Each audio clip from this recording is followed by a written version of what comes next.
Welcome back to Just Between Us podcast, and in today's episode, we will continue discussing the case of Saltanat Nukenova. And today, we will talk about Kuandyk Bishimbayev's phone and what was found on his phone. What was he up to on the night of the murder? Who he was talking to?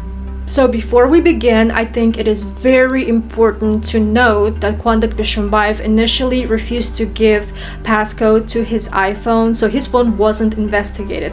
And then when during the trial they wanted to investigate his phone, he was still refusing to give his passcode, but then he said that he would give the passcode to his lawyers and his lawyers could investigate it and show what they find, but the judge said that that wouldn't work. Eventually he agreed to let the judge investigate it, but only under the terms that his phone would stay on an airplane mode.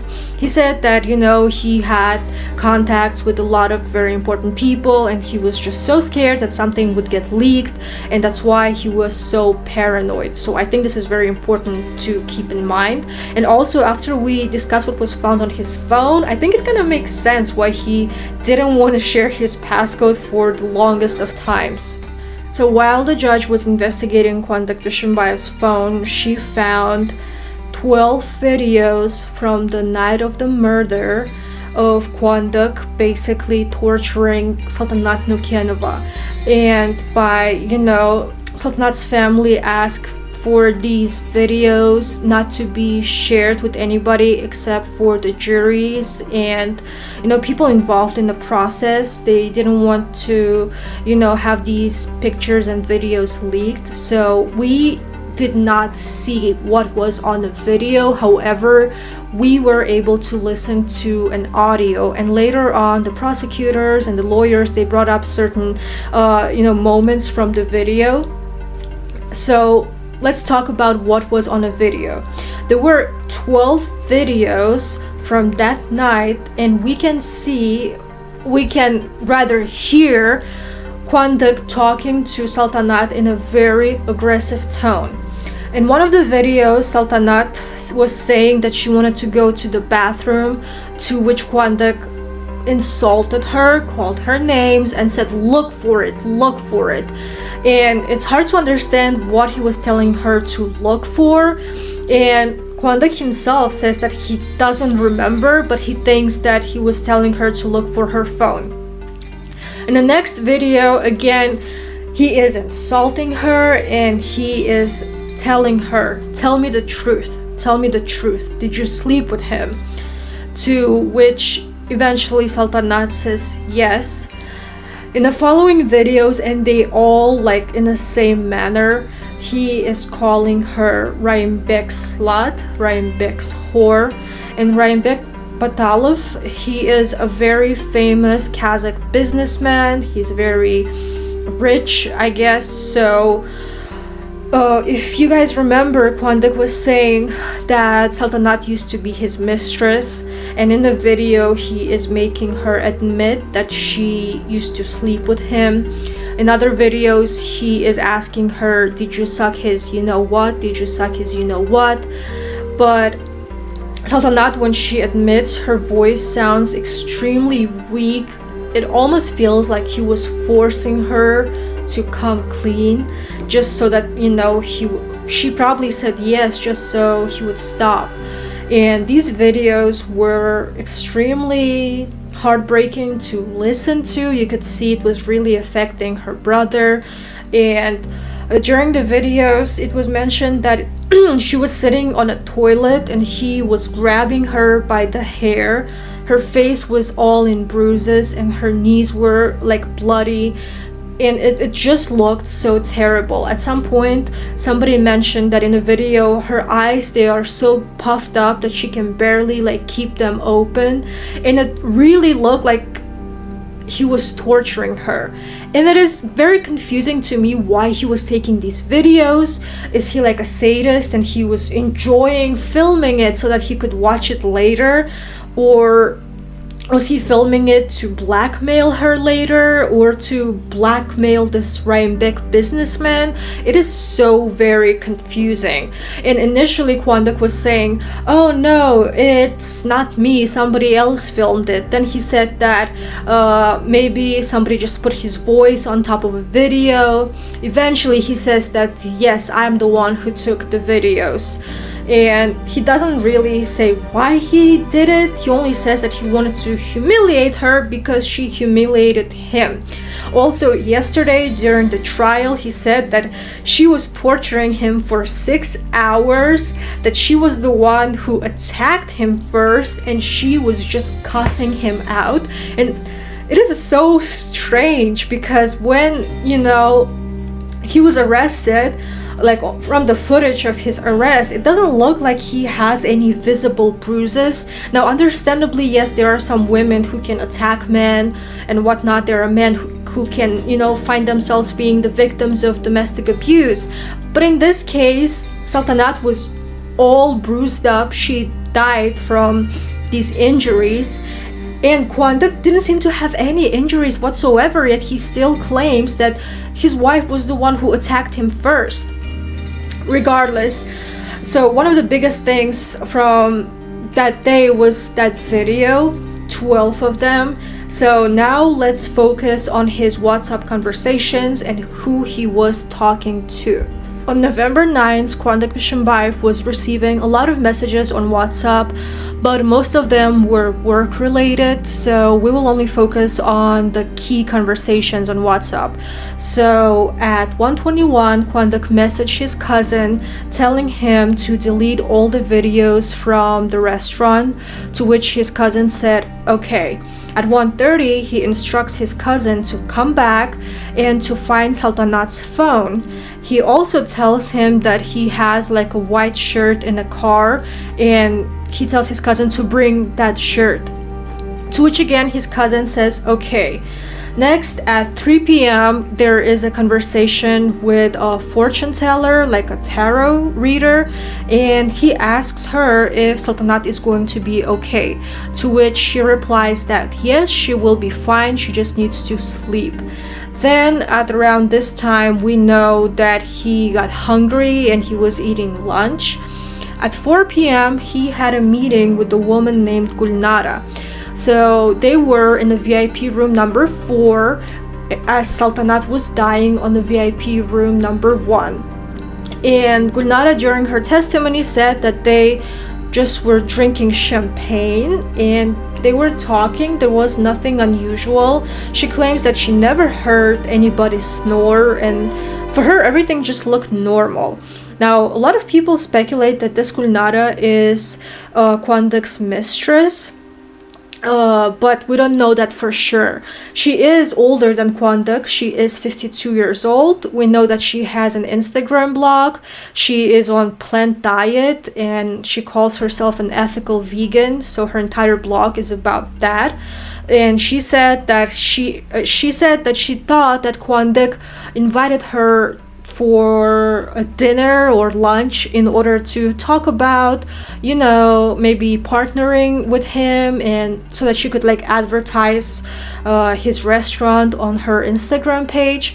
But she is not a very famous blogger. She only has like 10,000 followers, so I don't know. Also, she says that they never talked before. They are like they're in the same golf club, and she saw him there several times, but they weren't like friends or buddies. So it's kind of unusual that she says like, oh, he is like a nobody, but he invites me to his place and I just come. So make of that what you will. Now, this Gulnara woman at 7:30 messages Kuandyk. First, she sends him a picture, but we don't know what was on the picture because it hadn't loaded. And then she follows it with the message, by the way, you smell like roses. Now, this is extremely confusing, and she says that she sent this by mistake. She was intending to send it to another person.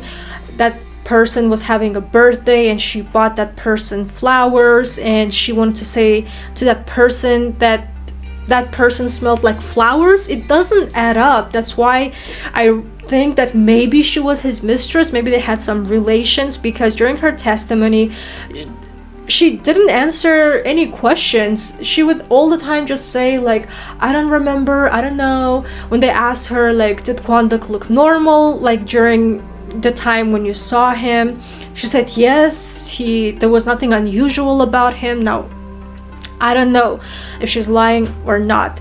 Anyway, so at around maybe 5 or 6, this woman leaves the restaurant. Also, she does not find it weird that there was nobody in the restaurant and the elevator wasn't working. She said that Kuandyk told her that they were having some maintenance issues in the restaurant or whatever, and she just believed him. Anyway, at 7:09, Kuandyk messages a woman named Julia Super. Very weird name, Julia Super. He messages her, how are you? What are you doing? Free? To which Julia then replies, I'm getting my lashes done. And then she tells him, what time? So what we found out about Julia Super is that she is a sex worker. They found information about her from this escorting website or something, and apparently Julia Super is very popular among rich businessmen in Kazakhstan. And when the judge was asking him like, who is this woman, he said she is just his acquaintance and it's a private conversation. Anyway, around that time he also messages this tarot reader once again, saying that she is not waking up. Is she gonna be okay? So this is literally so bizarre, because his wife is on a couch, she is badly bruised, and she was literally dying. As his wife is dying, he is talking to tarot readers, he is eating lunch, he is meeting with other women, and he is messaging a sex worker.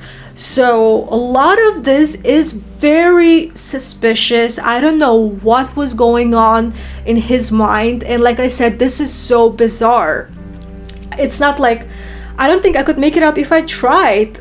Everything he does is just so nonsensical. Like, who calls tarot readers about their wives? Especially that the tarot reader was from another city. She couldn't even see the state that his wife was in.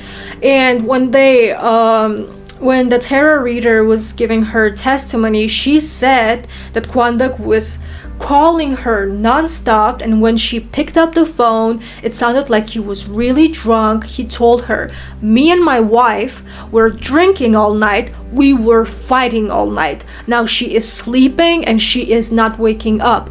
To which she says on a phone call that she told him to call an ambulance and stop bothering her. And if you check his call logs, you can see that he called her many times, and she said that at some point he got on her nerves, so she just stopped picking up his phone calls, but he would persistently call and message her.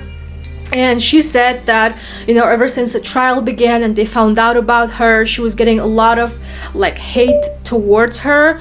But worst of all, she said that there were some people threatening her, threatening to kill her if she was to say anything bad about Kuandyk. Now, I am willing to believe this, as it was confirmed that the judge herself was getting threats sent to her ever since the trial had begun, and Kuandyk's family is very rich and powerful.